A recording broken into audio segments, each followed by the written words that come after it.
السلام عليكم المشاهدين، نتمنى تكونوا بخير وعلى خير وما ناقصكم حتى خير.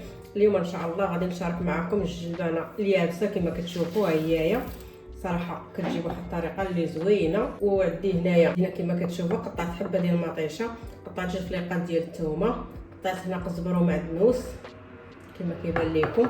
هنايا قطعت حبه ديال البصله، ضروري ما تكونوا تحقوها على هذا الشكل هذا. كما كتعرفوا الجلبانه راه كطيب، ما كتاخذش لينا الوقت بزاف في الطياب. عندي هنا الصدر ديال الدجاج، قطعته حتى هو طريفين بحال هكا صغيورين. كما كتعرفوا الجلبانه ما كتفش طيب بزاف، داكشي باش اي حاجه كنقطعوها تكون رقيقه باش طيب لينا مع الجلبانه. بالنسبه اللي ما بغاش يضيف الصدر ديال الدجاج يقدر يضيف اللحم، يقطعو حتى هو طريفات على هاد الطريقه بحال ما هكايا. المهم ليكم الاختيار كله، كيدير اي حاجه اللي كيبغي واللي كتعجبو.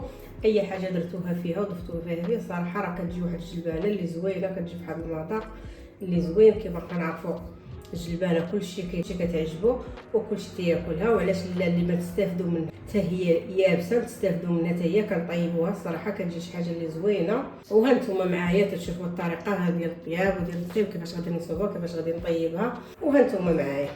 اول حاجه هي الكوكوط ديال غسلاها. اول حاجه كنضيفوا البصله هي الاولى، ضروري ما كنضيفوا البصله ونضيفوا عليها الزيت وكنخليوها تشرمل واحد شويه، ضروري ما كنشرملوها واحد شويه. عندي هنا تقريبا جاي نص كاس ديال الزيت. بالنسبه للزيت انا خلطته، ضفت زيت الزيتون وزيت المائده، درت نص نص وغندوز نشعل الغرفه. كما قلت لكم ضروري غنشرمل هذيك البصيله هي الاولى. انا غادي دابا ندوز البصيله ديالتي واش تخلات. كما كتشوفوا البصيله ديالتي ها هي تخلات.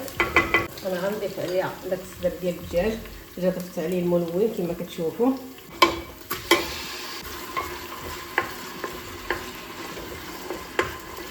ضروري ما كنضيفوه وكنحركو بحال ما هكا على هاد الطريقه. غنزيد عليه هذاك شويه ديال الثومه حتى هو يتقلى مع الدجاج ومع البصله، ونخليو مطيشه والربيع. ما غادي نقربو حتى من بعد. وغادي نضيفو العطريه. بالنسبه للعطريه غنضيف البزار، غنضيف شويه ديال الخرطوم، وغنضيف شويه الزيت الحار اللي كنشارك معكم ديما. صراحه كيجي زوين في النصيب. وغادي نخلي هاد الدجاج يتقلى لي شويه مع العطريه ومع الثومه والبصله. ضروري نخلي الدجاج يتشرب شويه. ها هو داك شويه ديال الدجاج اللي درت تقلى. وانا غادي نضيف صباع هاد المطيشه وشويه الربيع. ضروري هما يتقلاو على اللحم باش هذاك اللحم كيجي مشرب العطريه والإقامه كيجي بنين. صراحه بالنسبه للصيف انا كنصب على هاد الطريقه، كنبغي كل حاجه كتاخذ حقها. غليو في العطريه عاده كنضيف هذيك الجلبانه. انا غادي نحرك ونشوف داك الدجاج واش تقلى. الا تقلى انا غنضيف الجلبانه دابا. هانتوما كما كتشوفوا الحمال ديالنا راه تقلى وديك التشرميله الصراحه كتبان تشهي، شي حاجه اللي زوينه. جا عاطي الريحه ما طابت. دابا غنضيف الجلبانه.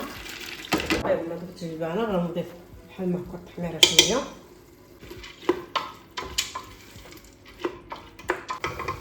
انا دابا غادي ندوز نروي القياس اللي طاب ليا فيه الجلبانه باش ما نبقاش نروي ونعاود. بالنسبه لهذا القياس اللي رويت معاكم كما كتشوفوا راه هو القياس اللي غادي طيب فيه الجلبانه. تجيني خاطره وزوينه. نزيد عليها تطيب. بالنسبه للمطيشه والفلفله ما غاديش نضيفها دروك، نضيف المطيشه ديال القرعه ونيتها طيب. عاد كنضيف الفلفله والمطيشه. بالنسبه للفلفله الا ضفناها هاد الساعه تقدر ملي كطيب كتطلق لينا المذاق ديال الحرور بزاف.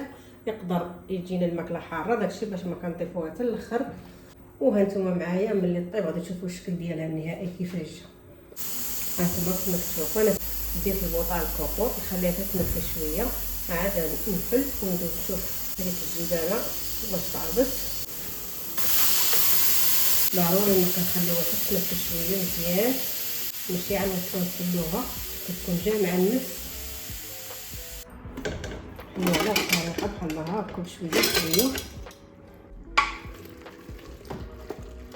ها هي الجبنه اللذوذ صافي عاد طابت. انا غادي نضيف مطيشه، نضيف مطيشه ديال القرعه على هاد الطريقه هذه. ما نضيفش كميه اللي كثيره بزاف، كنضيف شي جواشق بحال هكاك. الصراحه بالنسبه لهذاك الرواق راه كافي، وغنزيد هو يزيد الفلفله حار كما قلت لكم. انا ما كنرميهاش من قبل، نعاود نسد عليها بالمطيشه اللي رميت ودوك الرويز ديال الفلفله وصافي ونسد عليها. ها هي الجبنه ديالتي بعد ما طابت جات على هذا الشكل هذا. قدمت لكم فيها طويسين. الصراحه كتجي شي حاجه اللي سخونه وزوينه.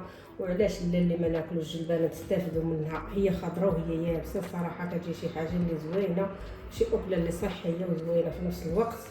مرة والله يا مشاهدين ما شهيتكم فيها واحد الريحه عاطيه منها ما شهيتكم فيها. وهذا هو الفيديو ديالي ديال اليوم. الى عجبكم تابعوني وديروا لي لايك. الى الفيديو القادم ان شاء الله.